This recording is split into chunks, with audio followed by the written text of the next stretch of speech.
Hello everyone, Ben here and welcome back to RaceRoom. We're at the Red Bull Ring in the DTMs from the mid-2010s. An absolute fantastic race coming up. We're on the grid here, we've had a really strong qualifying. We're in second place there in the Deutsche Post liveried BMW, getting ready for the lights to go out. Before they do, if you enjoyed the video, make sure you hit the like button, get subscribed so you don't miss any more RaceRoom or sim racing content we've got coming up. But for now, let's get to the grid.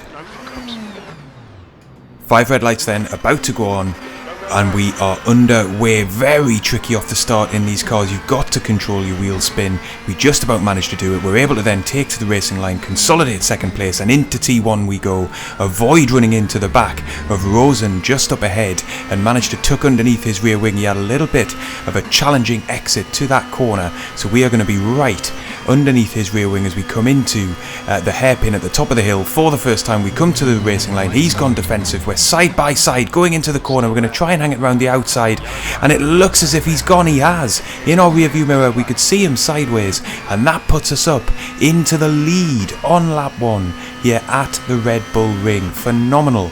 A look then at the TV tower shows Dollimore up into second place, then Serrano in third and Weber in fourth, but we've got about a second's worth of a gap back to the cars behind, which is going to be crucial because on lap 2 DRS will be enabled, and if you're within 1 second of the car ahead, you're able to access the drag reduction system, which is essentially a way of stalling the aero on your car on the straights 3 times in any lap, which will make you quicker. If you're in the lead of the race, you do not get DRS, so I need to have a little bit of a gap to those cars behind if I'm going to hold on to the lead of this race. Through the final corners of the lap we go then, and a very successful opening to this race. Really hope there wasn't any contact between myself and Rosen there going up the hill. It didn't feel like there was, but clearly something unsettled his car and around he went. We're through the first corner again then. We've still got that gap to the cars behind. We're climbing up the hill, and I just want to make sure I get through this hairpin once again and make sure we don't, on cold tyres, make any mistakes through here, and then we might just have a bit of breathing space to take a little look back at those incidents from the start and on lap 1. Here we go then. Oh, and you see, just as I mentioned on the grid, got to be careful with wheel spin. One of the Red Bull liveried cars behind found that out to his cost. He's going to be right at the back then. We get safely through T1, and actually it's impressive. Although there's lots of cars taken to the runoff, you'd expect that really given how narrow the track is. It didn't seem to be much more in the way of contact behind us there. We come up the hill then. We're side by side with Rosen. We're going to try and hang it around the outside, and it just looks like he lights up the rear tyres. He gets on the gas too early as then other cars are squirming about on the curbs on the outside of that corner. Let's see it from our chase cam just to make sure that there's no contact and we're not to blame here. We're not. He gets a little bit of the inside curb on the gas too hard, and then he is around. Big shame because he was very quick in qualifying. Here's the view then from the fixed cam just to see other cars filing through the corner. A little bit of contact but nothing too bad. What would then follow on the next lap then is a ferocious battle for P2 behind us. So we're the yellow liveried car up ahead. We're following here Stephen Dollimore, who was in second place. He's just lost that to Serrano. He's going to try and get back down his inside here, up into the hairpin. He unfortunately just overcooks it, can't get the car slowed down. That's going to put him into another battle with a BMW as he rejoins. He's just about ahead. He's going to try then and take a defensive line into the next right-hander downhill braking zone here. Very, very tricky, but he's already behind into the braking zone. The car alongside him is going to run along though. He's going to get a chance to fight it back here, and Dollimore reclaims 4th position for the time being at least, but the other BMW looking very racy behind him. He manages to get down the inside of Dollimore. That's going to push him wide, and unfortunately then he runs out onto the gravel, and that's going to cost him another position. So in a matter of half a lap he's gone from second right the way back down into the mid pack. We rejoin then with all of that action going on behind us. We had a relatively comfortable few laps, holding the gap to Weber behind us to around 1.2 seconds. We're nearly up to half race distance here. Lap times between ourselves, Weber and Serrano, very, very close. And of course, at least one of the two drivers behind us will have had DRS for every lap so far. And we don't have that advantage. So very, very difficult to maintain the gap as Weber and Serrano were swapping positions and all the while trying to close in behind us. The most important thing is we hold our pace around the low to mid 128s and we don't make any mistakes to invite them onto our tail, because we'll be immediately under pressure. But very tricky to do that with tyres that aren't fully up to temperature, with tyre wear being a little bit of a factor here at the Red Bull Ring, even in a 15-minute race in these cars. We're coming round then to the end of the lap.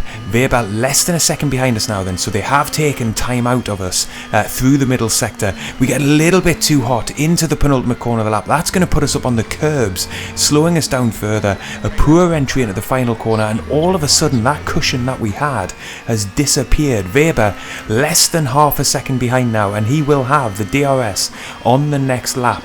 That's going to make the journey up the hill to the hairpin very, very challenging. We're into the first corner. We get through there quite nicely, but it doesn't really matter. We lost a second on the last lap, and now Weber is within 3/10. He's closing all the while. Look in the rearview mirror. We're going to come to take the defensive line. He's already passed us before the braking zone. We then get on the brakes. We've now got Serrano looking to cut back underneath us. We get squeezed in by Weber up ahead. There was nowhere for us to go. We essentially were blocked on the apex of the corner. Serrano now charging to try and get into the lead of the race. He's passed us and he's going to try and attack Weber into the right line of contact between the two cars. Sparks flying, but they both stay on the track and Weber holds his lead. We might have a chance to get back past Serrano. This is going to be a three-way fight for the lead of this race then, for the race win. We think better of chucking one down the inside to this tricky left-hander, and we'll live to fight another day. Of course, at this stage I really do just have to keep calm, because the worst thing I can do now, having lost the lead, is compound that by then going on and doing something rash, making a mistake and losing more time. There will be opportunities here. I know we have similar pace as we come through to the final part of the lap, and look at the way we're closing in on both drivers up ahead here as we come down onto the start-finish straight. We will get DRS for the first time in this race here, so we're going to have an extra weapon in our armoury to try and get past Serrano and Weber in the laps ahead. There's just about 6 minutes left of this race then. A tidy-ish journey through T1 then, not as quick as the two cars up ahead, and Serrano is almost certainly going to make a move on Weber here. He might even be ahead going into the braking zone. A little bit more contact, he is ahead, so he's going to have the lead through the remainder of this lap. All things being even, we then are going to get on the back of Weber as soon as we can, because we've got the DRS, so we will have that speed advantage along the back straight here. Which side are we going to go to try and mount an overtake? We're going to go to the inside, try and get on the brakes later. We just about do. We've got the place just about in hand, but then look at that, Weber comes back underneath us. A brilliant switchback from him. We just had to go in a little bit deep to try and get the move done.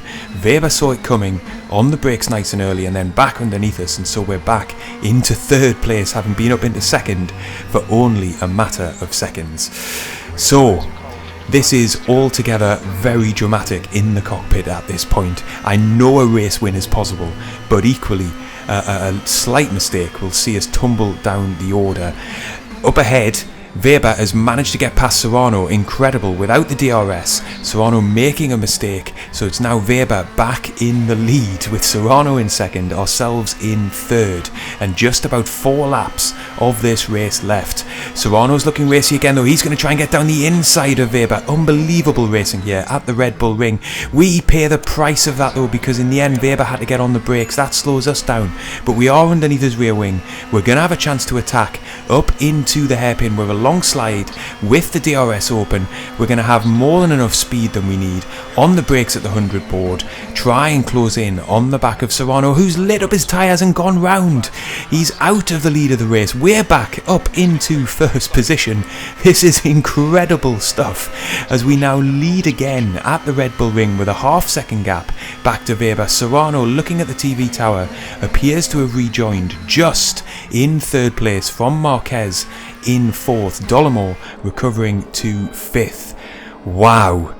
Let's take a breather then and look back at that action. We pick it up on the replay as we are leading the race, but with both Weber and Serrano having closed right in on us after a scruffy lap, the lap previous. We're going up the hill then. Weber is going to have the run on us with DRS open. That's going to be enough as we go into the braking zone for him to be already ahead. Unfortunately, we get boxed in on the exit of the corner. You can see we almost nudge the rear of Weber. That allows Serrano alongside us. He gets a brilliant exit, much better than both of us. So he's now going to be attacking Weber up ahead. There's a bit of contact as they get into the braking zone. Sparks lighting up the track, but unfortunately for Serrano, he's not able to find a way through. We have a little bit of encouragement on the exit of the corner, but it's not enough to mount a serious attack on Serrano into the next part of the lap. So we have to consolidate, regroup, and try and do something on the next lap. Speaking of the next lap, here's Serrano trying to get past Weber again with the DRS, going to be ahead into the braking zone very, very comfortably so. Serrano now assumes the lead of the race. We then are just all about lining up a move on Weber into the next corner. Even at this early stage, that's what I'm thinking about. I'm trying to plot, do I go to the left and hang it around the outside or come to the inside? We go to the inside as Weber takes the racing line, but unfortunately we're just on the brakes a little bit deep. Weber, very nice and tidy, back underneath us and manages to retake the place from us. Then, on the very next lap, Weber's retaken the lead just at the end of the previous, but Serrano is going to duck down the inside with the assistance of DRS to retake the lead. We are going to squeeze onto the back of Weber. Unfortunately, we get a bit of a stalled exit from the corner, but nevertheless, we've got the run on Weber up ahead. Very close, but very, very fair racing here. I've got to tip my cap to both Weber and Serrano. And then into the corner at the top of the hill. Unfortunately, Serrano lights up his tyres and just spins the car. He rejoins with Marquez right on his tail, and of course he will have the DRS, so he's going to be under huge pressure here as he just comes into the braking zone with enough speed to hold onto the place, but Marquez almost alongside again with the left-hander to come. So Serrano here desperately trying to cling on to the final podium positions, having just been in the lead of the race before that mistake. We rejoin them with 3 minutes to go. We're about half a second in the lead of this race. We've just set a 1:29.3. We get into T1, but we know that Weber behind is going to have the DRS, so it's not going to be long until we're back under pressure again. So I've just got to push as much as I dare, but I don't want to make the same mistake that Serrano did just a lap earlier. We get on the brakes as late as we can into the hairpin, but even with that, Weber has closed in. The gap is less than half a second now. He's going to have the DRS open again down this back straight. You can see how quickly he's closing in. We're going to try and take a defensive line, but look at that, brilliantly down the inside. He finds a gap to get down. We then try and do the switch back just as Weber did to us a couple of laps earlier, but unfortunately he gets good drive out the corner as well. We are ahead, but only just. He's got the high ground for the next corner and he manages to shut us out of keeping hold of the lead, and Weber then is back in the lead of this race. There's been so many changes of the lead over the course of the last 5 minutes of racing. It has been epic here at the Red Bull Ring, and not once has there been a sense that anybody's going to be forced off the track or anything like that. Here's a replay of that move then. Weber down our inside. We get on the brakes and we do manage to switch back very nicely, but there's a tiny bit of contact on the exit. He gets a very good drive off the corner, and then we're side by side going into the left-hander, and unfortunately, because of the camber of the road, the nature of the curve, that means that Weber has the high ground on us and is going to take the lead despite my best efforts to fight him off. There's about then 2 laps to go. Unfortunately at this point, although we're closing in on Weber here and we're just about to lap a back marker, my recording equipment failed on me. So the last couple of laps of this race I'm having to take from replay footage, so we don't have the HUD, unfortunately, but I'm going to try and make sure you've got all the racing information that you need, as really our focus is squarely on the battle for the win, as we've got right on the rear wing again of Weber. We have the DRS this lap. We weren't able to squeeze past though, and that means really our opportunities are running out, and we make a little bit of a mistake there coming through the left-hander, a little bit scruffy. You can see visibly that Weber has extended the gap on us, and again through that left and right-hander. And the most important thing here is that I stay within a second before the final lap of this race, otherwise I won't get DRS assistance, and we're deep again into the right-hander. It's all unraveling a little bit as we come to the crunch point of this race, and we're outside the second that we need, so we will not get DRS as we head into this final lap. It's advantage Weber in the battle for this race win. If we'd had the DRS, you could argue, even though we're in second place, we would have had the advantage going into the final lap, but those very small mistakes have proven very costly indeed. But I'm not giving up in the cockpit here. You don't know what's going to happen. We've already seen two drivers make unforced errors. Maybe Weber will succumb to the same, so I'm going to keep pushing through this final lap and try and make something happen, even though now it's odds on we're going to have to be settling for second place. Down the back straight then, no DRS, going to try and get on the brakes as late as we can into the right-hander, downhill braking zone, hope that Weber takes it long into the corner. He doesn't really. We are a little bit quicker than him through there. We have closed in by a tenth or two, but not enough to put serious pressure as we come into the downhill section here. Try and hug the apex. It's a better run through than we had on the last lap, and again we are closing in ever so slightly. Weber's early on the brakes up ahead to get a tight line through the left-hander. He's there or thereabouts the same pace as us through that corner. We haven't closed in any further. If anything, he's extended the gap to us as we're coming into the final two corners. It's going to take a mistake from him now, otherwise he's got the race win sewn up after the most unbelievable battle for the win here at the Red Bull Ring. We come through the final corner. It's not going to be enough.